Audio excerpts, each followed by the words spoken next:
नमस्कार। आज हम एक बहुत ही गंभीर मुद्दे पर बात करने जा रहे हैं, बांग्लादेश में धार्मिक हिंसा।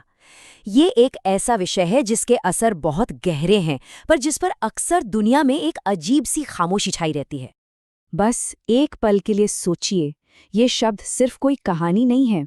ये उन हजारों लाखों लोगों की असलियत है जो सिर्फ अपनी आस्था की वजह से ऐसी हिंसा का शिकार होते हैं। ये सवाल हमें सोचने पर मजबूर करता है कि हम एक समाज के तौर पर आखिर जा कहाँ रहे हैं। तो चलिए आज इस पूरे मामले की तह तक जाते हैं, समझते हैं कि ये हिंसा होती क्यों है, इसके पीछे की असली वजह क्या है, और सबसे जरूरी कि इस अंधेरे से निकलने का रास्ता क्या हो सकता है। सबसे पहले ये समझना जरूरी है कि जमीन पर हालात क्या हैं। ये कोई एक दो दिन की घटना नहीं है, बल्कि ये एक ऐसी त्रासदी है जो सालों से खामोशी से चली आ रही है। देखिए, बांग्लादेश में हिंदू समुदाय अल्पसंख्यक है और हाल के कुछ सालों में उनके खिलाफ हिंसा की घटनाएं, जैसे घरों को जलाना, मंदिरों पर हमला करना, यहाँ तक कि हत्या कर देना, काफी बढ़ गई हैं। और सबसे दुख की बात पता है क्या है कि इस हिंसा का शिकार अक्सर वो आम बेगुनाह लोग होते हैं जिनका किसी भी सियासी झगड़े से दूर दूर तक कोई लेना देना नहीं होता। लेकिन यहाँ सबसे बड़ा सवाल यही उठता है कि आखिर ऐसा होता क्यों है, क्या वजह है कि बार बार ऐसी घटनाएं सामने आती हैं। चलिए अब इस हिंसा की जड़ों को कुरेदते हैं। यही वो सवाल है जिसका जवाब हमें खोजना है। क्या ये सिर्फ दो अलग अलग समुदायों के बीच की नफरत है, या फिर इसके पीछे कोई और गहरी सोची समझी साजिश काम कर रही है? जब हमने इस पर गौर किया तो 5 बड़ी वजहें सामने आती हैं। धार्मिक कट्टरता, राजनीतिक अस्थिरता, सोशल मीडिया पर फैलने वाली अफवाहें, कमजोर कानून व्यवस्था और अंतर्राष्ट्रीय दबाव की कमी। आइए अब इनको एक एक करके समझते हैं। अक्सर कहानी एक बहुत छोटे से झगड़े से शुरू होती है, कोई जमीन का विवाद, कोई आपसी कहासुनी, लेकिन कट्टरपंथी ताकतें फौरन उस पर धर्म का रंग चढ़ा देती हैं और देखते ही देखते एक मामूली सी बात एक बड़े सांप्रदायिक दंगे में बदल जाती है। और फिर आती है सियासत। जब भी देश में राजनीतिक माहौल गर्माता है, खासकर चुनाव के आसपास, तो वोट बैंक के लिए या फिर असली मुद्दों से ध्यान भटकाने के लिए अल्पसंख्यक समुदाय एक सॉफ्ट टारगेट बन जाते हैं। सत्ता के इस खेल में पिस्ता हमेशा सबसे कमजोर ही है। आज के डिजिटल जमाने में सोशल मीडिया एक बहुत बड़ा हथियार बन गया है। सोचिए, एक झूठी भड़काऊ पोस्ट आग की तरह फैलती है, कुछ ही मिनटों में हजारों लाखों लोगों तक पहुंच जाती है, और जब तक सच्चाई सामने आती है तब तक तो एक पूरी की पूरी बस्ती जलकर राख हो चुकी होती है। एक और बहुत बड़ी वजह है न्याय का न मिलना। जब हिंसा करने वालों को ये पता होता है कि उनका कुछ नहीं बिगड़ेगा, उन्हें कोई सजा नहीं मिलेगी, तो उनका हौसला 7वें आसमान पर पहुंच जाता है। कमजोर कानून व्यवस्था एक तरह से इन अपराधियों को खुली छूट दे देती है।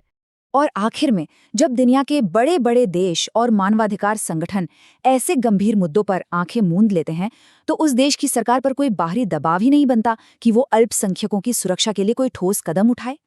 तो इन वजहों को जानने के बाद अब जरा आगे देखते हैं। सवाल ये है कि अगर ये हालात ऐसे ही बने रहे तो भविष्य में क्या क्या हो सकता है, और यकीन मानिए इसके नतीजे बहुत गंभीर हो सकते हैं। यहाँ 4 बड़ी संभावनाएं हैं। पहली, ये हिंसा और भी ज्यादा फैल सकती है, जिससे लोग अपना घर-बार छोड़कर भागने पर मजबूर होंगे। दूसरी, हो सकता है कि अंतर्राष्ट्रीय दबाव बढ़े, जिससे बांग्लादेश की इमेज दुनिया में खराब हो। तीसरी, इसका सीधा असर भारत और बांग्लादेश के रिश्तों पर पड़ेगा, शरणार्थियों का संकट खड़ा हो सकता है। और चौथी, जो सबसे खतरनाक है, समाज में कट्टरपंथ और भी ज्यादा मजबूत हो जाएगा। तो अब सवाल ये है कि इस मुश्किल हालात में कौन क्या कर सकता है। भारत, खुद बांग्लादेश की सरकार और पूरी दुनिया, इन सब की अपनी अपनी भूमिका और जिम्मेदारी है। देखिए, एक पड़ोसी और इस क्षेत्र की एक बड़ी ताकत होने के नाते भारत कुछ अहम कदम उठा सकता है। पहला, बांग्लादेश सरकार से कूटनीतिक स्तर पर बात करके दबाव बनाया जा सकता है। दूसरा, यूनाइटेड नेशंस जैसे अंतर्राष्ट्रीय मंचों पर इस मुद्दे को जोर शोर से उठाना। तीसरा, जो लोग पीड़ित हैं उनके लिए मानवीय मदद भेजना। और चौथा, अपनी सीमाओं को सुरक्षित रखते हुए जो असली पीड़ित हैं उनके लिए एक मानवीय शरणार्थी नीति पर विचार करना। लेकिन सबसे बड़ी जिम्मेदारी तो खुद बांग्लादेश सरकार की ही है। उन्हें फौरन दोषियों को गिरफ्तार करना होगा, मामलों की सुनवाई के लिए फास्ट ट्रैक कोर्ट बनाने होंगे और अल्पसंख्यकों के लिए स्पेशल प्रोटेक्शन फोर्स बनानी होगी। वहीं अंतर्राष्ट्रीय समुदाय की भी जिम्मेदारी है कि वो मानवाधिकारों पर नजर रखें और डिप्लोमेटिक दबाव बनाए रखें। तो ये सब तो हुए वो कदम जो उठाए जाने चाहिए, लेकिन एक स्थायी समाधान, एक लॉन्ग टर्म सॉल्यूशन की राह कहाँ से निकलेगी? इसका जवाब किसी कानून या सेना में नहीं, बल्कि हमारी सोच और इंसानियत में छिपा है। ये बात हर देश, हर समाज और हर इंसान पर लागू होती है। नफरत की बुनियाद पर कोई भी राष्ट्र कभी मजबूत नहीं बन सकता।